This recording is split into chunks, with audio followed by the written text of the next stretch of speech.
Assalamualaikum warahmatullahi wabarakatuh. Selamat pagi semua. Aku bangun di pagi hari, kulihat mentari berseri-seri. Ayo semangat, hari ini kita akan belajar cerita fantasi. Sebelumnya kita sudah mempelajari mengenai teks prosedur. Nah, hari ini kita akan mempelajari mengenai teks cerita fantasi yang kompetensi dasarnya adalah mengidentifikasi unsur-unsur teks dan menceritakan kembali isi teks cerita fantasi. Tujuannya menjelaskan ciri tokoh, latar, alur, dan tema pada cerita fantasi. Lalu menyimpulkan tokoh dan latar, menyimpulkan urutan cerita fantasi, dan menceritakan kembali isi cerita. Ada dua pengertian teks cerita fantasi menurut para ahli. Yang pertama, menurut Nurgiantoro, cerita fantasi menampilkan tokoh, alur, dan tema. Derajat kebenarannya diragukan. Unsur-unsur pembangun bersifat imajinasi atau khayalan. Yang kedua, berdasarkan Kemendikbud, cerita ini bergenre teks narasi yang memiliki kisah penuh imajinasi dan khayalan yang melebihi realita.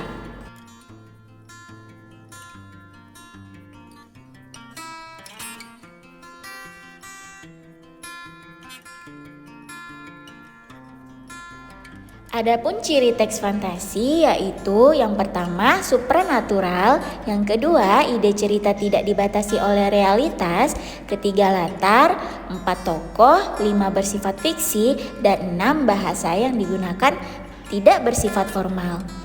Cerita fantasi memiliki 3 struktur, yaitu yang pertama orientasi, kedua komplikasi, dan 3 resolusi. Nah, berikut kita akan mendengar satu contoh teks cerita fantasi yang berjudul Kisah Gajah dan Semut. Selamat menyaksikan. Sinar matahari perlahan-lahan masuk di sela-sela dedaunan, menembus lebatnya hutan flora. Dari sarang semut yang menyembul di permukaan tanah, keluarlah Anton si semut, menyambut hangatnya mentari pagi. Pagi yang cerah. Matahari pagi ini benar-benar hangat setelah semalaman kedinginan karena hujan. Sungguh menyenangkan. Cuaca yang bagus untuk mencari makanan. Sam, Uti, keluarlah. Hai.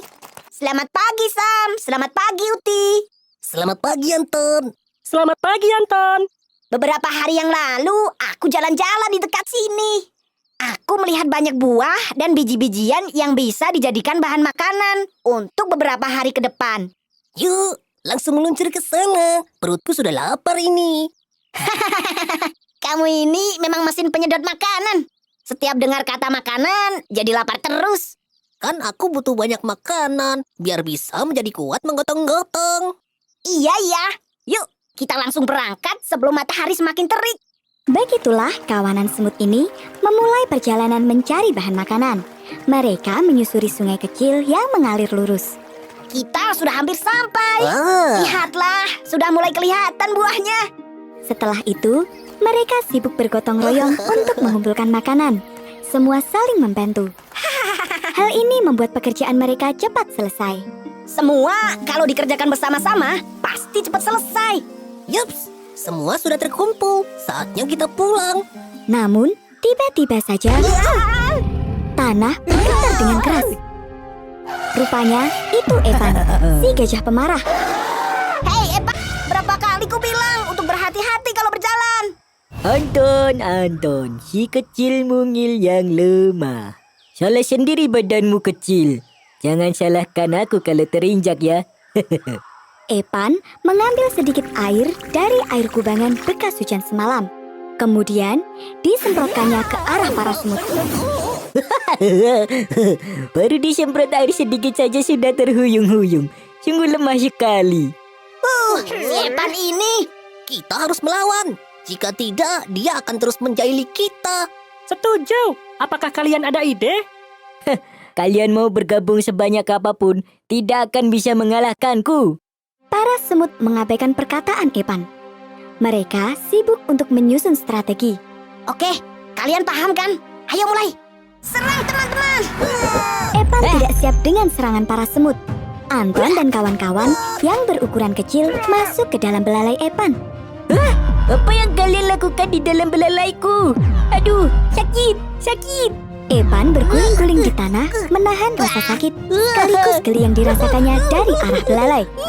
Para semut rupanya menggigiti bagian dalam belalai Epan. Setelah dirasa cukup, Anton dan kawan-kawan pun keluar dari belalai Epan. Bagaimana Epan? Masih meremehkan kami yang kecil mungil ini? Ampun Anton, sakit sekali hidungku. Maafkanku karena selalu meremehkan kalian. Walaupun tubuh kalian kecil, namun kalian dapat mengalahkanku yang besar ini. Kami terima permintaan maafmu. Lain kali jangan meremehkan hewan lain ya. Nah, itu dia contoh teks cerita fantasi. Dari cerita tersebut, pesan yang bisa kita ambil yaitu jangan meremehkan orang lain, karena orang lain memiliki kelebihannya masing-masing. Sekian, tetap semangat dan sampai jumpa.